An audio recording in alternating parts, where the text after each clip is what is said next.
الحمدللہ رب العالمین والصلاة والسلام علی سید الانبیاء والمرسلین اما بعد فاعوذ باللہ من الشیطان الرجیم بسم اللہ الرحمن الرحیم یا رب لک الحمد کما ینبغی لجلال وجہک وعظیم سلطانک رب اشرح لی صدری ویسر لی امری واحلل عقدۃ من لسانی یفقہوا قولی رب زدنی علما۔ السلام علیکم ورحمۃ اللہ وبرکاتہ۔ پارہ نمبر 23 سورۃ الصافات، اردو ترجمہ اور تفسیر۔ گزشتہ لیکچر میں ہم نے اس کے تعارف کو پڑھ لیا۔ آج کے لیکچر میں ہم آیت نمبر 1 سے آغاز کر رہے ہیں۔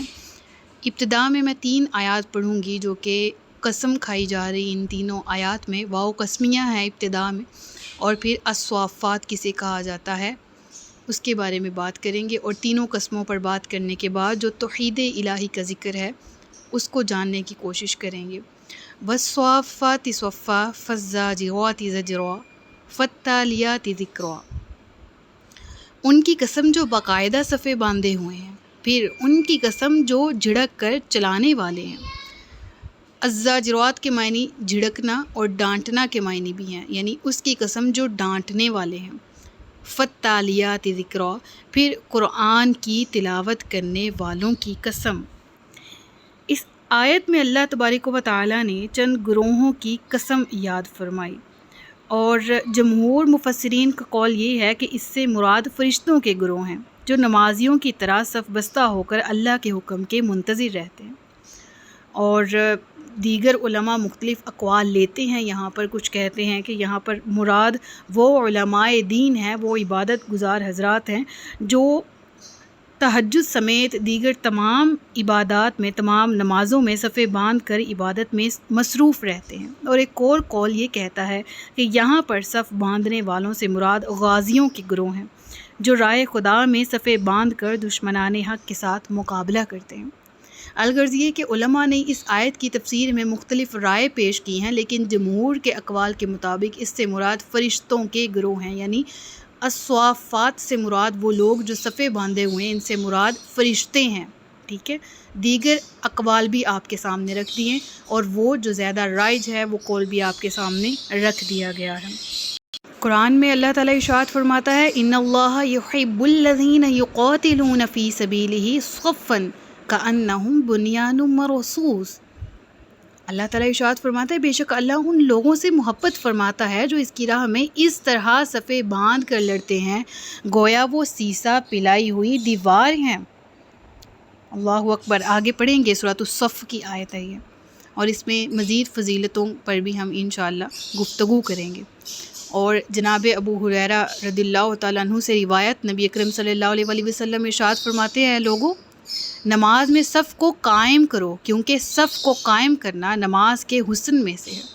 اور یہ حدیث بھی بخاری کی ہے، اور یعنی صحیحین میں سے ہے، تو مراد یہ کہ صف باندھنا، الغرض یہ کہ یہ صفت ہے فرشتوں کی، یہ صفت ہے انسانوں کی، یہ صفت ہے راہ خدا میں لڑنے والوں کی، جن کی بھی بات کی گئی اس آیت میں۔ اللہ تبارک و تعالیٰ کو اس سے بہت محبت ہے، ایسی محبت کہ اس عمل کا، اس پہلو کا اللہ نے قسم کے ساتھ ذکر کر کے اس سورہ کی ابتدا کی۔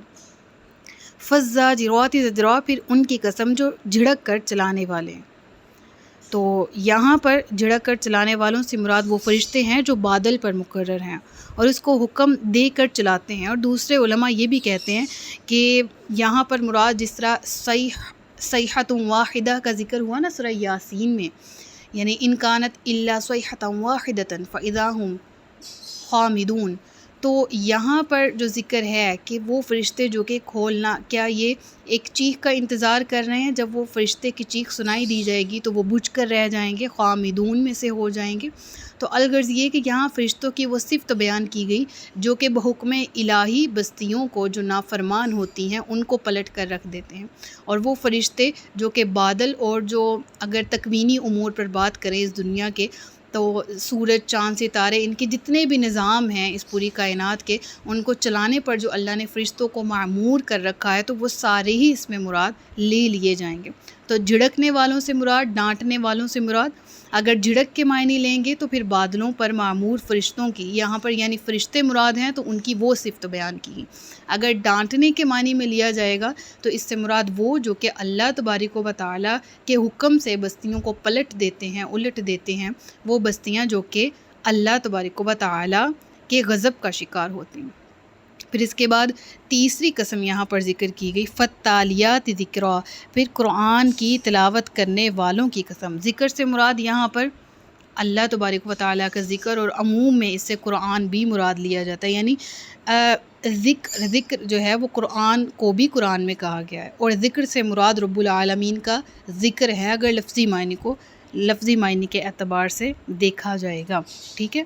اس آیت میں قرآن مجید کی تلاوت کرنے والوں سے مراد وہ فرشتے ہیں جو نماز میں تلاوت کرتے ہیں، یا وہ علماء مراد ہیں جو اپنے درس اور بیانات میں قرآن کریم کی تلاوت کرتے ہیں، یا وہ غازی مراد ہیں جو جہاد کے وقت قرآن پاک کی تلاوت کرتے ہیں۔ تو اگر تینوں اقوال کو دیکھا جائے تو ان میں وہ صفات بیان کی گئی، اور یہ میں نے سٹارٹنگ میں ہی آپ کو کہہ دیا تھا کہ جو مشہور قول ہے وہ اس سے مراد فرشتے ہیں، تو وہ فرشتے جو رب العالمین کا ذکر کرتے ہیں، وہ فرشتے جو ذکر میں مصروف رہتے ہیں، ان کی یہاں پر صفت بیان کی گئی۔ اور پھر ذکر ہوتا ہے ان الہکم لواحد، بے شک تمہارا معبود ایک ہے۔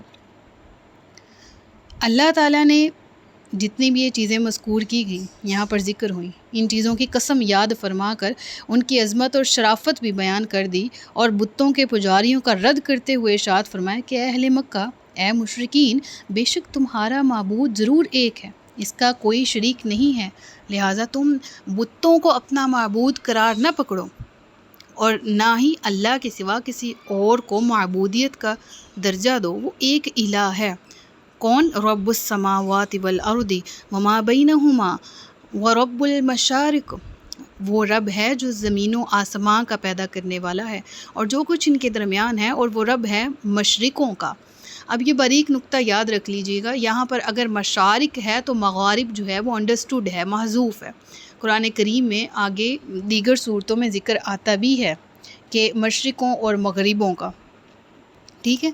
یعنی جو مشارق ہے، اس سے پہلے اگر اس چیز کو سمجھا جائے کہ مغرب کا ذکر یہاں کیوں نہیں ہے، اگر اللہ تبارک و تعالیٰ سورج کو طلوع کرنے والا ہے تو وہ غروب کرنے والا بھی ہے، تو علماء اس کی تفسیر میں یہ باریک نقطہ بیان کرتے ہیں۔ اول تو یہ کہ قرآن میں دیگر مقامات پر ذکر بھی رب المشرقین و رب المغربین، سورۃ الرحمن میں ہم پڑھیں گے، ٹھیک ہے۔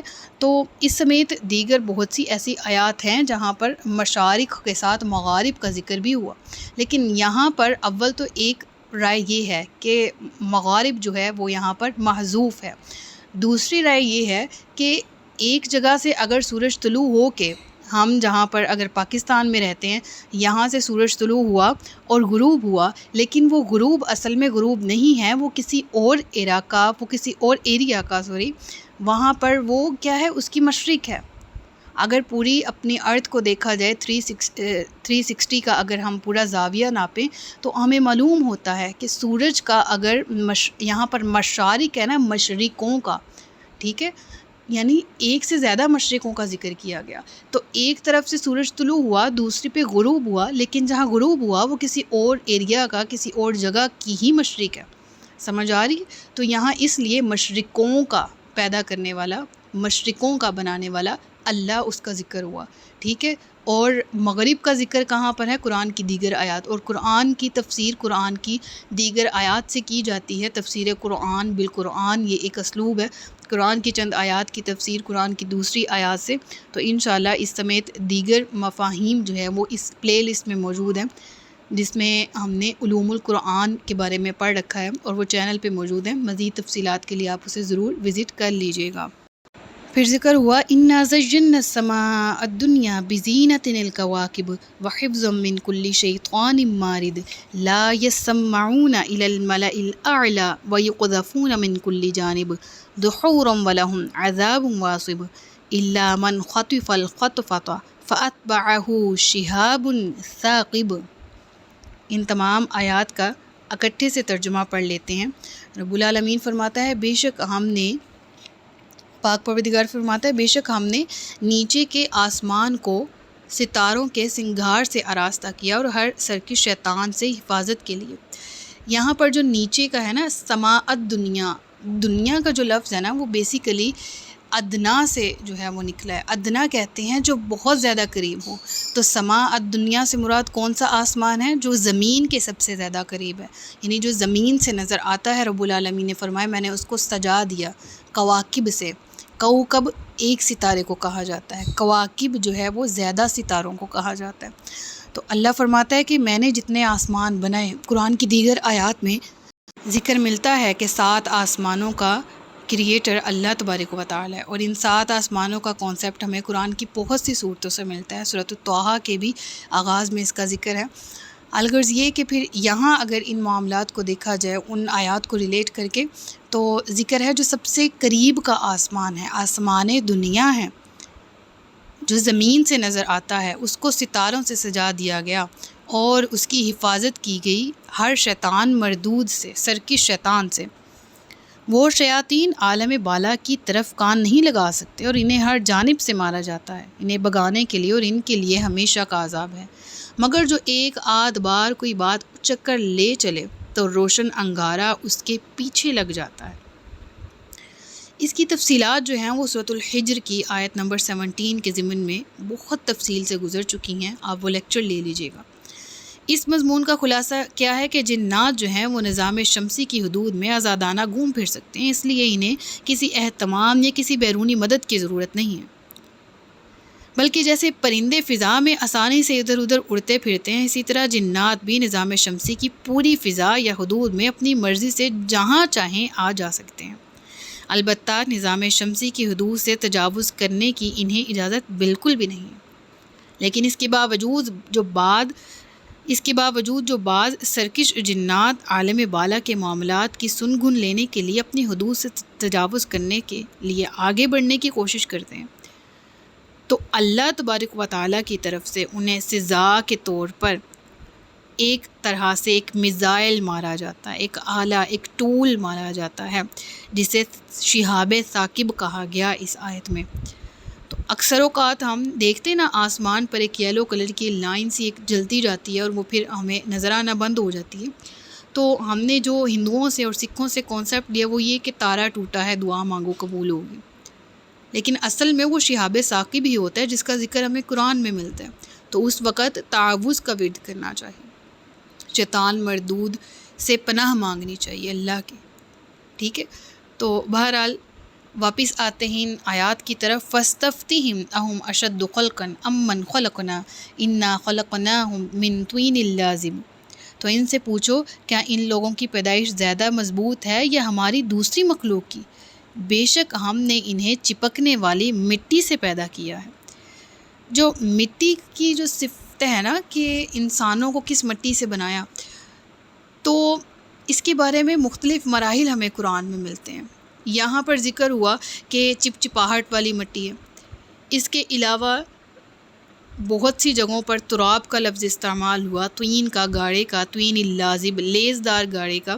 پھر مٹی کے بارے میں جو لفظ استعمال ہوئے صلصال من حماء مسنون، سڑا ہوا گارا، اور پھر صلصال کالفخار، ٹھیکری کی طرح کا گارا جو کہ بجتا بھی ہے۔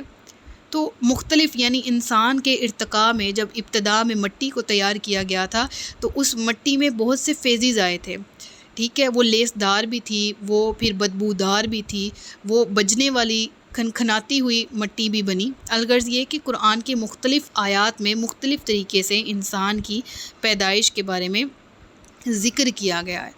تو یہاں پر جو ذکر ہے وہ کیا ہے کہ انسان کو لیس دار مٹی سے کریٹ کیا گیا ہے۔ بل عجبت ویسخرون، بلکہ تم نے تعجب کیا اور وہ مذاق اڑاتے ہیں، اور جب انہیں سمجھایا جائے تو وہ سمجھتے نہیں ہیں، اور جب کوئی نشانی دیکھتے ہیں تو ٹھٹھا کرتے ہیں اور کہتے ہیں یہ تو کھلا جادو ہے۔ کیا جب ہم مر کر مٹی اور ہڈیاں ہو جائیں گے تو کیا ہم ضرور اٹھائے جائیں گے، اور کیا ہمارے اگلے باپ دادا بھی؟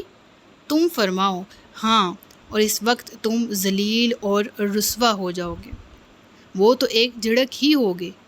تو جبھی وہ دیکھنے لگیں گے اور کہیں گے ہائے ہماری خرابی، یہ بدلے کا دن ہے، یہ وہ فیصلے کا دن ہے جسے تم جھٹلاتے تھے۔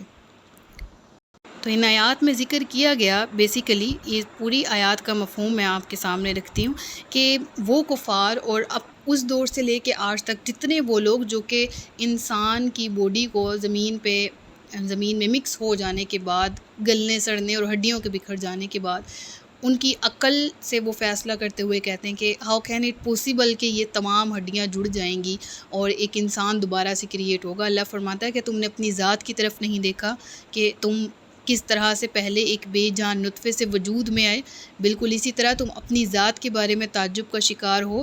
تم زمین و آسمان کی کریشن کو نہیں دیکھتے، تم سے زیادہ بڑی کائنات ہے جس کو میں پیدا کرنے والا ہوں، کیا تم نہیں دیکھتے؟ مردہ زمین جس کو دوبارہ سے زندہ کر دیا جاتا ہے۔